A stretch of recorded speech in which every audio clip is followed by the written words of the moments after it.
Over to you, Preeti Mataji. Hare Krishna, welcome everyone to the Madhava class, and I'm here in the Madhava class after ages. I'm coming here to substitute for our dear Lalitangi Mataji. So we are, what we were doing earlier in Madhava class. Anyone knows which chapter we studied? Come on, you're all very smart. I want to say fifth chapter. Fantastic, that is a good one. Yes, we were studying the fifth chapter. Good job. So today we are going to do the sixth chapter, and our schedule for today is that we will see an overview of the sixth chapter in an interactive way. And once we see the overview of chapter 6 in an interactive way, what we're going to do is next week we will have some activity related to it. Okay? Sounds good?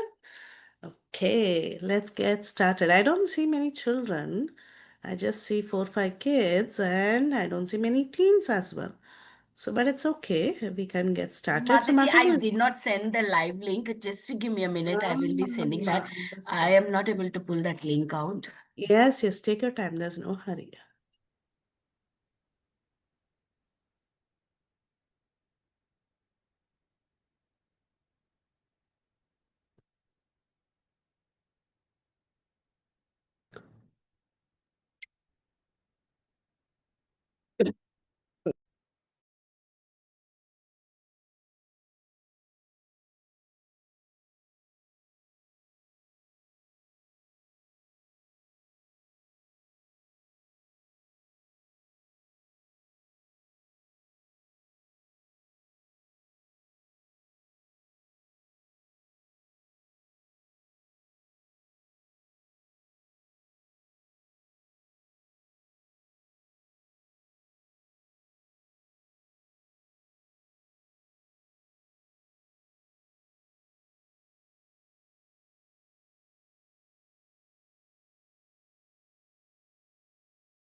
Okay, Hare Krishna. Thank you all so much for joining. And as our dear Balavrinda told us, we completed chapter 5. So now we're going to do chapter 6. Any guesses? What is chapter 6 called? Anybody? What is chapter 6 of Bhagavad Gita called? I'll give you a clue. Think about a yogi sitting in Himalayas. What do you think? What is he doing?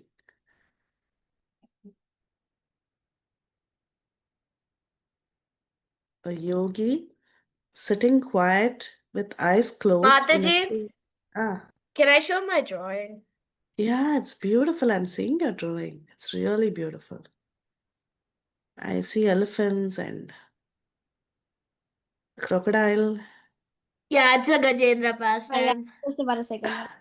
I Hari drawn it from bol. my mom's class tomorrow. That's Wow, very nice. Very nice. What Okay. is it? Mm. Is it Dhyana Yoga? Very good, Janavi. Excellent answer. It is Dhyana Yoga. So, chapter 6 is called as Dhyana Yoga. Very nice. Smart answer. Okay. So, dhyana means sitting and meditating. So, Krishna is going to tell us about the union with God through the process of meditation. So, we'll quickly do the prayers and we'll get started.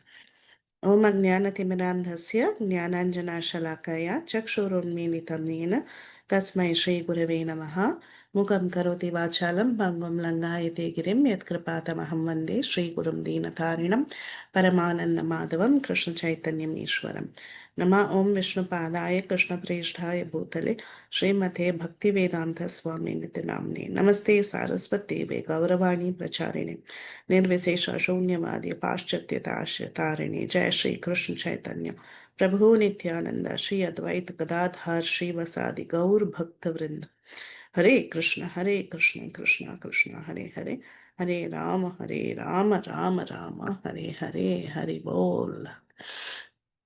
So, before we head into chapter 6, which is Dhyana Yoga, that you rightfully said, we have to see the overview of chapter 5. This is going to be a quick revision.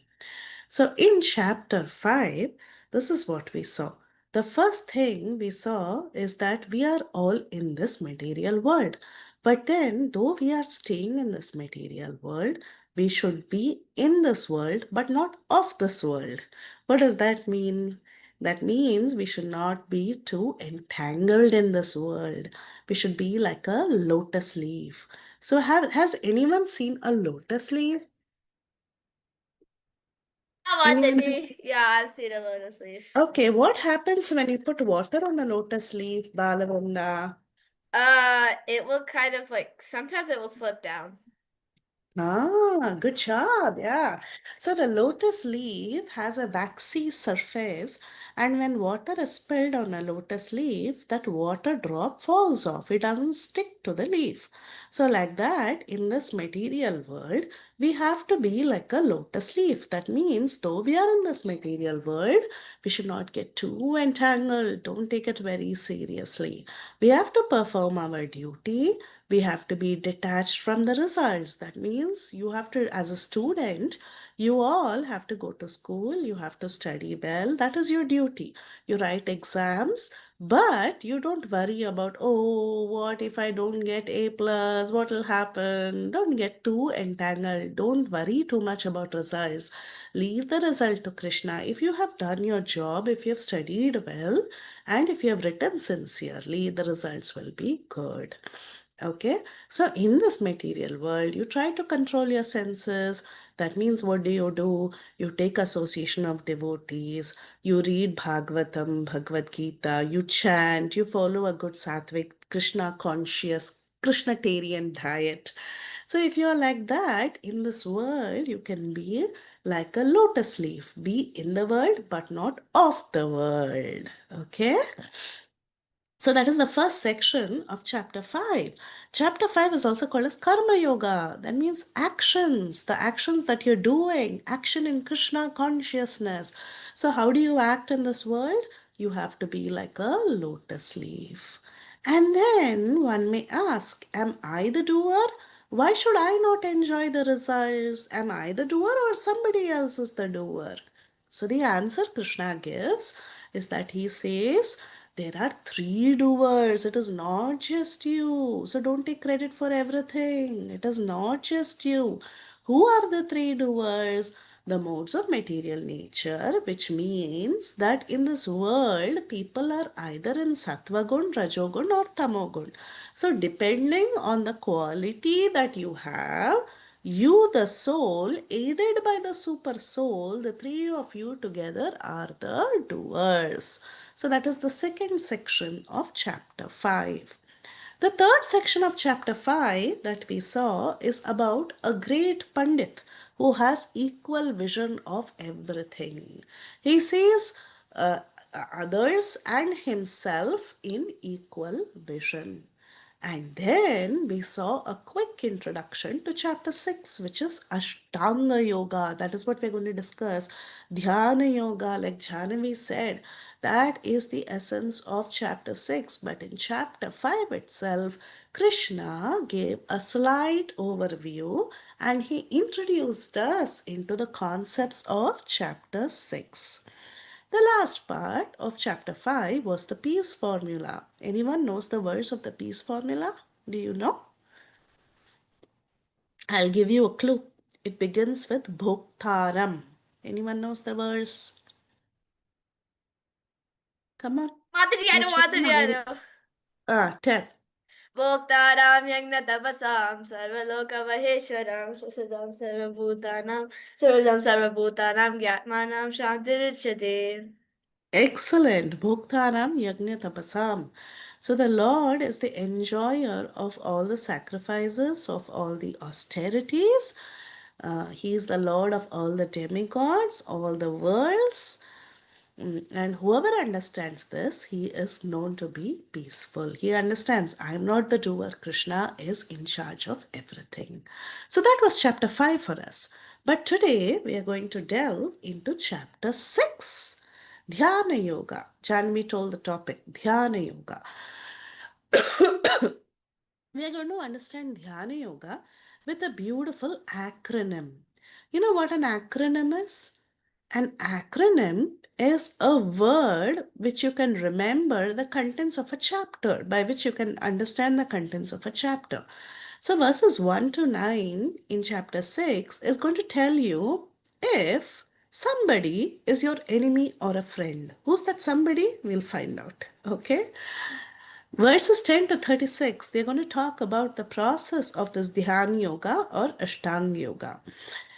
Verses 37 to 45 speaks about success or failure of a person who's doing this process. And finally, verses 46 and 47, the last two verses of this chapter, is going to tell you about a true yogi. Is anyone a true yogi?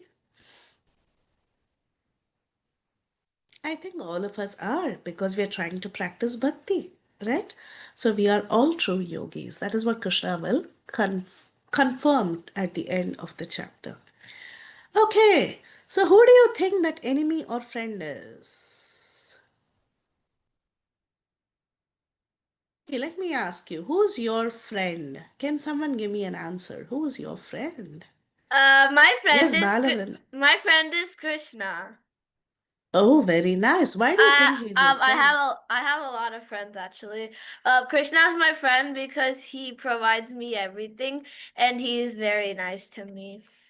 He's very nice And to you. Krishna is Yes. also God. That's why. Mm. And I have a lot of other friends. Like everybody in this classroom is my friend Why do you think they're your friends, Balavrinda? because they're devotees and they're also very nice. They're very nice. They're devotees. Very nice. Yes, Jahanavi, tell me. My deities are my friends Wonderful. Why are they your friends, Jahanavi? because it's like they're my best friends or my siblings because I gotta help them take a bath and I gotta Yeah, put same Mataji. I also changed the deities' dresses and everything. So Wonderful, wonderful. You have a very sweet, loving relationship, right? Mataji, before my mom used to change, but now I actually changed them because I learned how to. Wonderful. Very good. Yes, Smriti. We are having Smriti after a long time. Hare Krishna Mataji.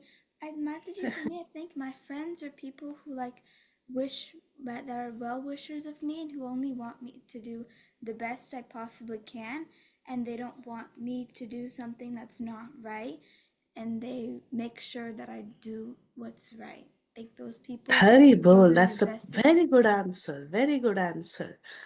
They want to ensure they're your well-wisher. They want to ensure that you're doing the right thing. Very nice. Who would you call an enemy? Mataji, I would call all the demons an enemy Why? because, like, not all the demons, but the demons that didn't learn their lesson. The demons were aggressive? No, they're like against Krishna consciousness. That's why. They are against Krishna consciousness, so you consider them enemy. How about Smriti? Not enemy, but like it's just like not enemy, but I don't really consider anybody as enemy, but like if I had to say someone as enemy, then I would say them. That's good. That's good. Yes. Smriti, what do you have to say? I don't think that there's really like enemies, just people who are like not in the correct mindset when they're thinking about things, Mataji. So like people who Very are like bold. that would be like they don't really know what they're really talking about, so they'll like say something that's not really good for you, or they'll try to make you like go in the wrong like direction so that they can benefit from it, Mataji. Hari Bol, that was such a mature answer. Thank you. Thank you for telling that. You know who spoke like this? Prahlad Maharaj. He also spoke like this. He said, I don't have an enemy. It's about how we perceive things, right? Right, Smriti? Very nice. Well said. And you're growing up, becoming a big girl. Yeah, And how about you were Jahnavi? like so small before. How about Jahnavi? What was the question, Mataji? As an enemy. Mind? Mine. Oh my God. Yeah, She and said Oh it. yeah, I was gonna say that. I totally forgot. Look at that. So it's enemy is a combination of the answers you all said. Smriti was telling some time back that enemy is not really somebody. It's just the attitude or something that is not favorable to me, that is enmity. And Janvi said how it functions, and Balavrinda also mentioned the same. So Balavrinda said one who is demoniac, one who is not letting me do Krishna conscious. And finally, Janvi said that is your mind. So actually, there is no friend or enemy. That is the truth. There is no friend or enemy. It is all the perception of the mind. If I conceive something as bad, then I call it my enemy. I call that person my enemy. If I conceive that person as being good to me, I consider that person as friend. So is the person really a friend and enemy, or is the mind that is conceiving this the friend or enemy? It is the mind. Interesting, right? So that's why Prahlad Maharaj, he said, it's not about the person, it is just how I am perceiving it. Okay, so ultimately it is the mind. And Krishna says, Bandhur Atmanatmastasya Yenatmaivatmanajitah Atmanastu Shatrutve Vartetatmainava Shatruvat. So he says, for one who has conquered the mind, mind is the best of friends, but then if you're not able to control your mind, then the same mind will be the best of enemies.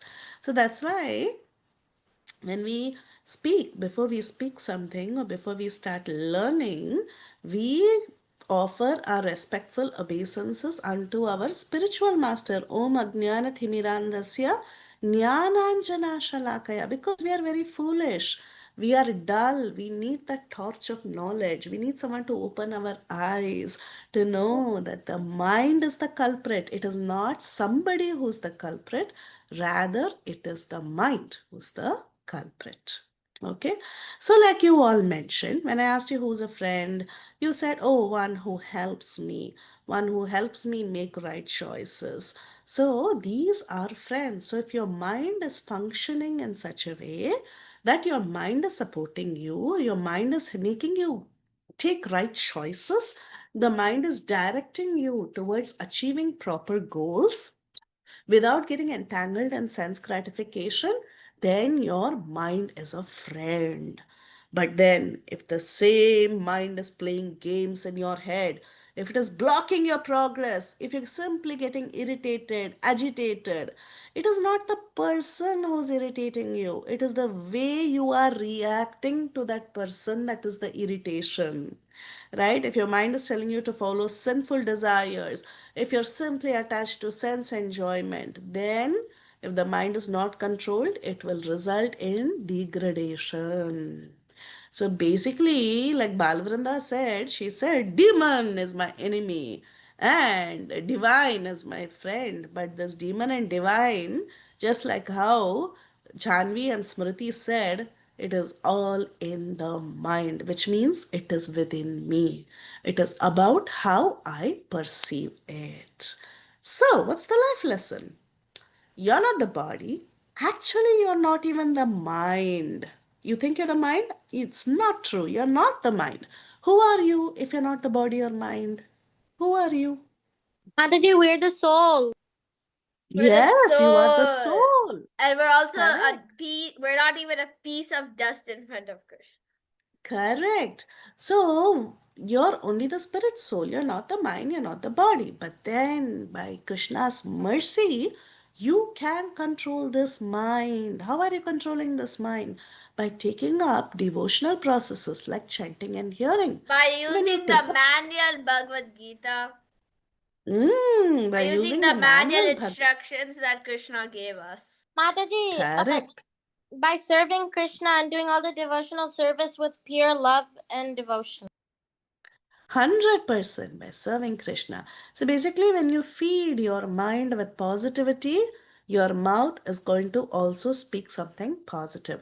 If you feed your mind with rubbish, your mouth will also talk rubbish. Okay, so it's all in the mind. So, we have to know what this chapter is about. We just saw about the mind, right? So, the mind is the best friend or he is the best enemy.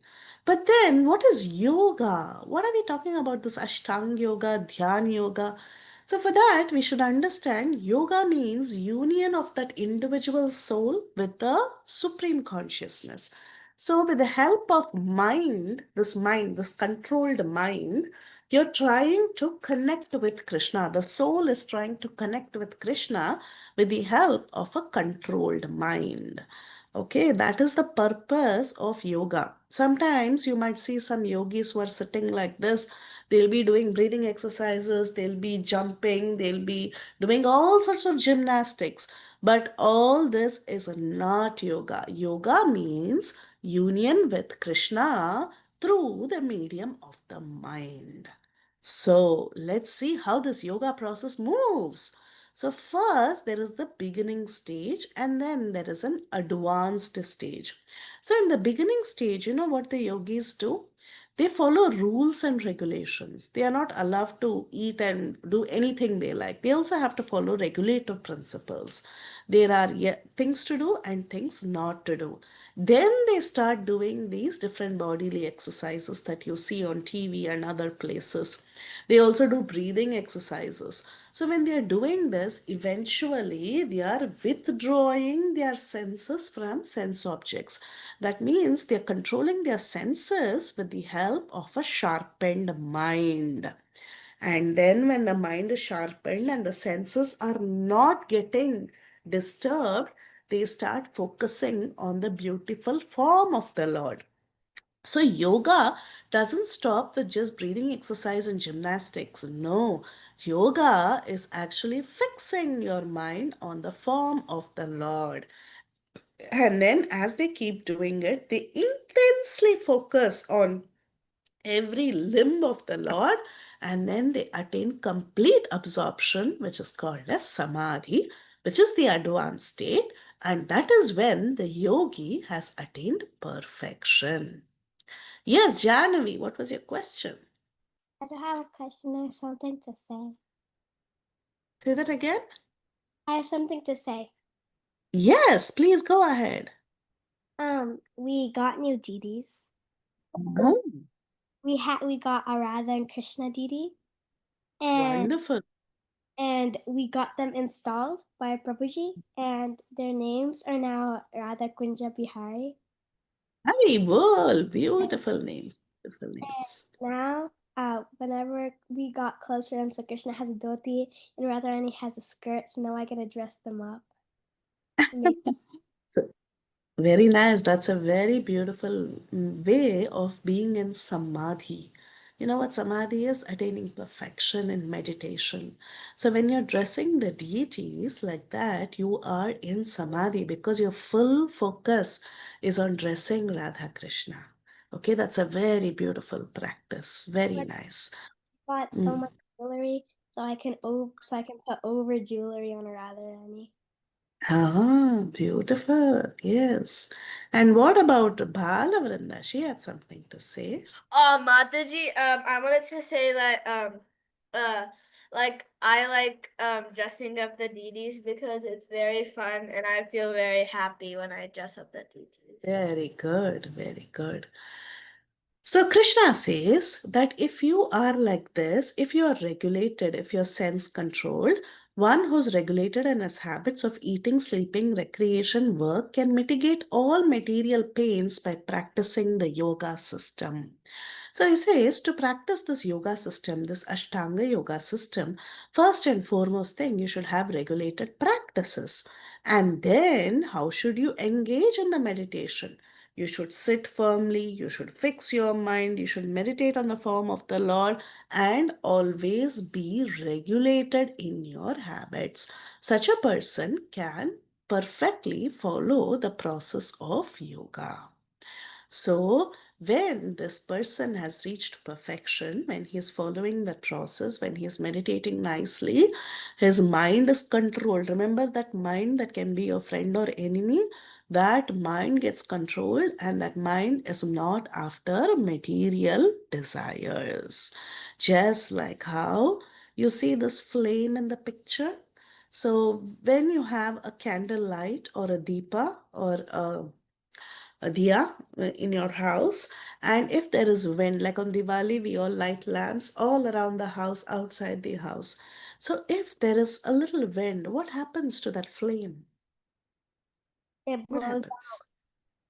Yeah, it blows off. Before that it starts flickering. It is not steady. It just Yeah, keeps because when you moving. blow it, it just like the wind, because of the wind, If it it's just not like moves around, and it's not like really like it's not really like really in the nice.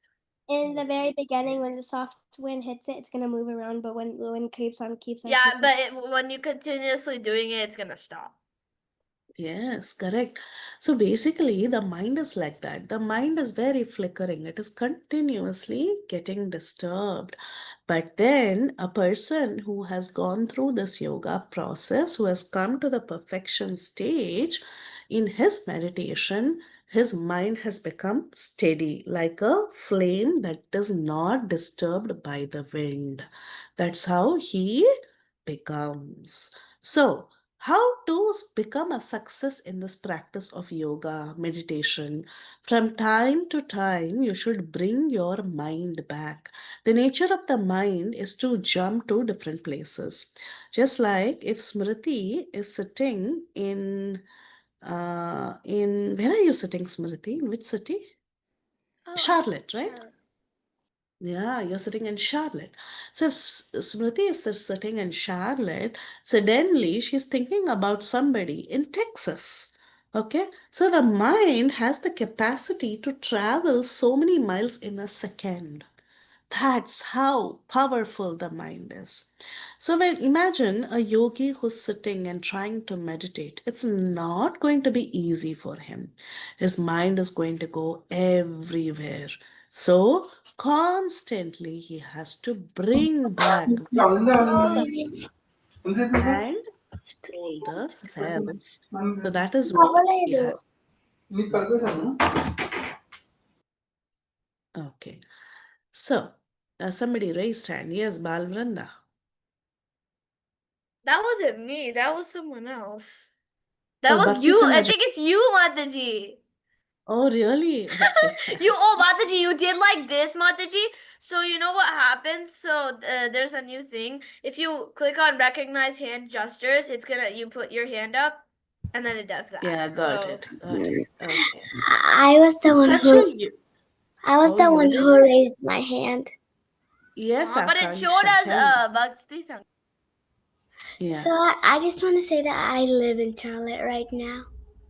Right now, very And good. So I you also and want to say Smriti are something. I live friends. in Texas. I live in Texas.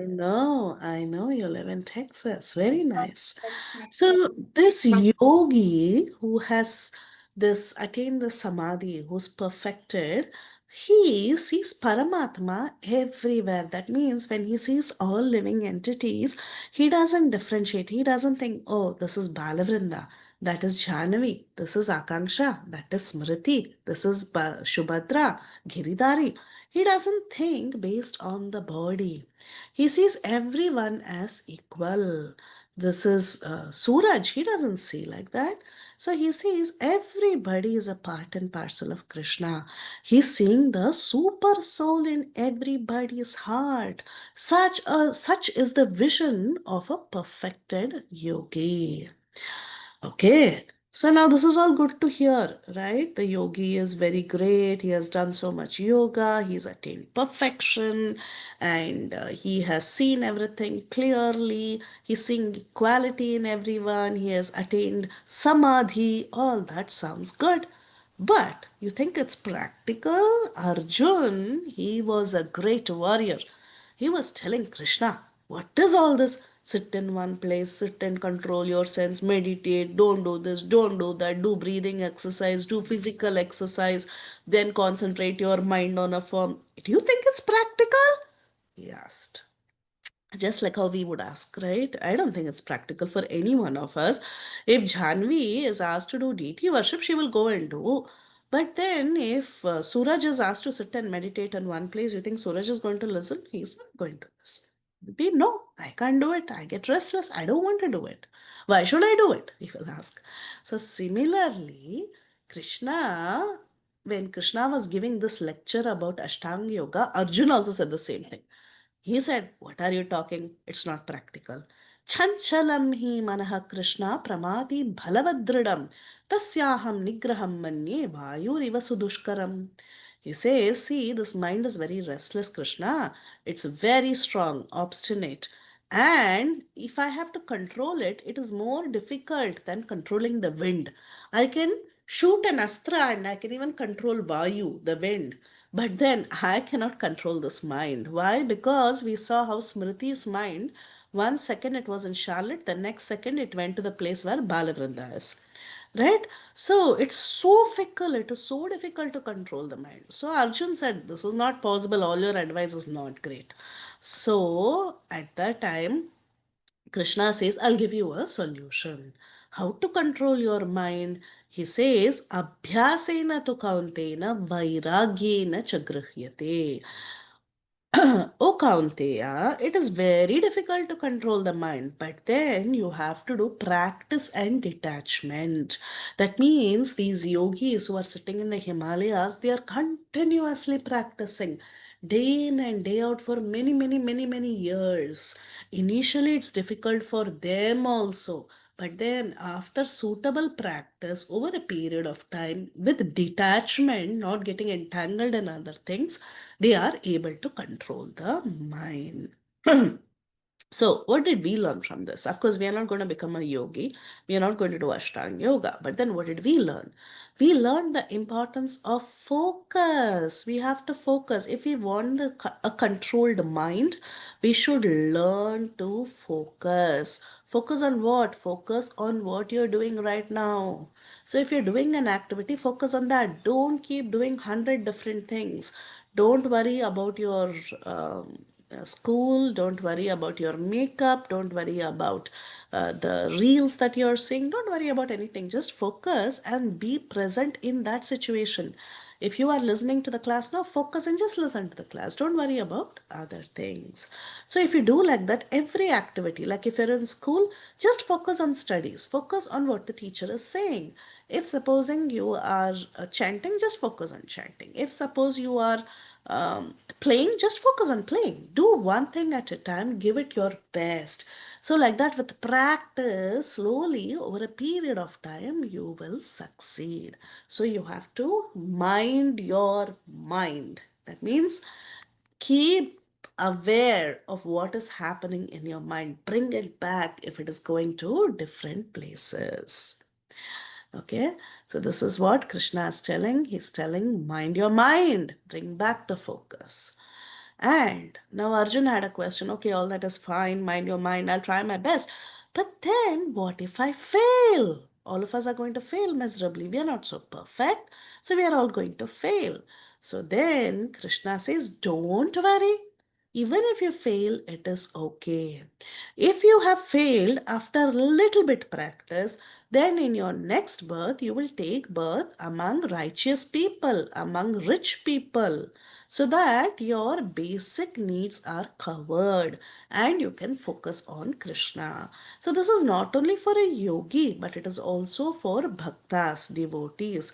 So when you're taking up devotional service and you're not able to succeed very nicely in bhakti, still in your next birth, you will take birth among comfortable people where your basic needs are taken care of, food, shelter, all that is taken care of. You can just focus very nicely on Krishna. But then, if you're falling from a very advanced position, then you will take birth in a spiritual family. And you know who's the best example of all this? You all. The six of you on the call have come from a very advanced position in your previous birth. That's why you have taken birth in spiritual families. So Krishna has not let you go. Okay, Krishna is taking very good care of you. He knows that in the past you all did some devotion. That's why now you have taken birth in devotee families. So spirituality, Krishna consciousness is always a win-win situation. There's no loss in this process. Even if we make mistakes now, we will be taken care of by Krishna. So initially there's Karma Yoga. This is the yoga ladder. Next there is Jnana Yoga. Then there is Ashtanga Yoga. And the best and the topmost process is Bhakti Yoga. That is the yoga we all are following. So Krishna concludes this chapter with a very beautiful verse. He says, Yoginam api sarvesham madgaterantaratmana shraddhavan bhajate yumam samiyuktattamo mataha. Of all the yogis, be it the Ashtanga yogi, be it the Karma yogi, be it the Jnana yogi, all of them are fine, but the Bhakti yogi, he is the best. You know why? Because he's doing devotional service. Just like how Janvi and Balavrinda were telling how they love to take care of their deities. Just like how the rest of you on the call are doing bhakti. You're all chanting, you're hearing, you're attending class, you're taking care of deities. All of us here, right? Subhadra Giridhari, Suraj, Smriti, Janavi, Balavrinda, everybody. What are you doing? You're all doing bhakti, devotional service. So Krishna is telling, you are the best among all yogis. Why? Because you're always thinking of me. So this is my opinion, Krishna says. The best of all yogis is the bhakti yogi. Okay? Matkaterantaratmana. That means he's constantly thinking of me and he's rendering service unto me. So, the topmost of all yoga is the Bhakti Yogi. Why? Because you get maximum results, maximum benefit. Krishna is continuously taking care of you. Minimum effort. Is Bhakti difficult? No. It's just eating prasadam, dancing, singing, having fun, right? That is Bhakti. No qualification. You don't have to qualify yourself like that Ashtang yogi who's doing yama, niyama, pratyahara, he's doing breathing exercise, he's doing all this physical gymnastics. You don't have to do all that. You just have to be yourself and still you can do bhakti. And the process doesn't entail any repercussions. There are no sins in this process. Mainly, Krishna takes over. He controls. It's not in your hands, it's in Krishna's hand. So the Bhakti Yogi is the topmost of all yogis. Okay? So I will quickly summarize chapter 6. And next class, what we are going to do is, if you have heard the class well, we will go for activities from chapter 6. So chapter 6, the first concept we learned is about being an enemy or friend. Who is a true enemy or friend? It is all about the mind. When the mind is controlled, it is your best friend. When the mind is not controlled, it is the worst of all enemies. So, the Ashtanga Yoga process may have many stages. It has physical requirements, mental requirements, so many problems. And Arjun says this is not practical. But then Krishna gives a solution. Yeah, it can be practical if you have proper practice and focus. And then Arjun had a doubt, what if I fail? So Krishna said, even if you fail at a beginning stage, you will take birth in a comfortable family. But if you fail at an advanced stage, then you will all become devotees in advanced Vaishnav families. So he concludes the chapter saying, the topmost of all yogis is the Bhakti Yogi, just like all of you. Okay? Understood this chapter? You have any questions on this chapter, anybody?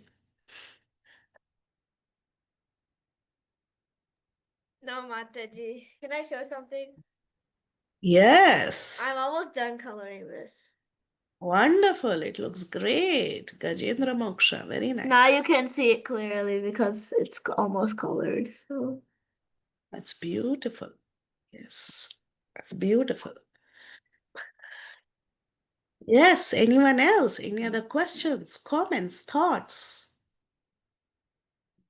So hereafter, we will try to control our mind. Okay. If our mind is playing games, we'll tell ourselves, that was the trick of the mind. We'll run into such situations. Now you're all teenagers. When you grow up, you'll have all these different situations, okay?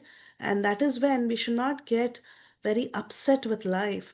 We should think, and we should think this is not about somebody, it's about me. It's all in my mind. So if I rectify my mind, if I focus my mind on something positive, I can handle the situation. So that should be our application. Okay? Okay, kids, all happy? Can I show what I drew? Yes, why not? That same thing.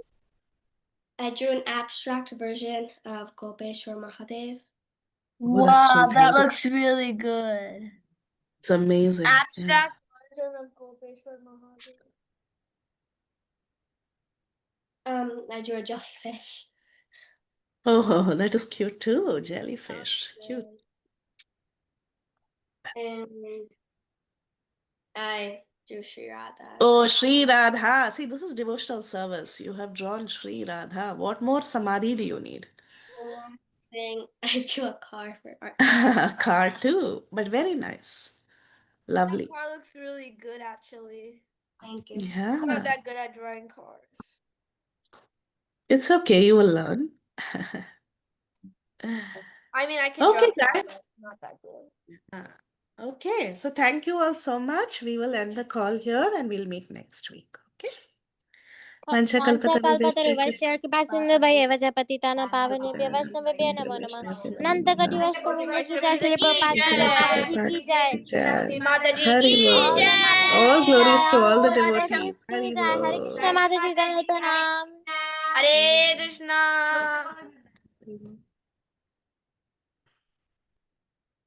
I really like your drawing, Janvi.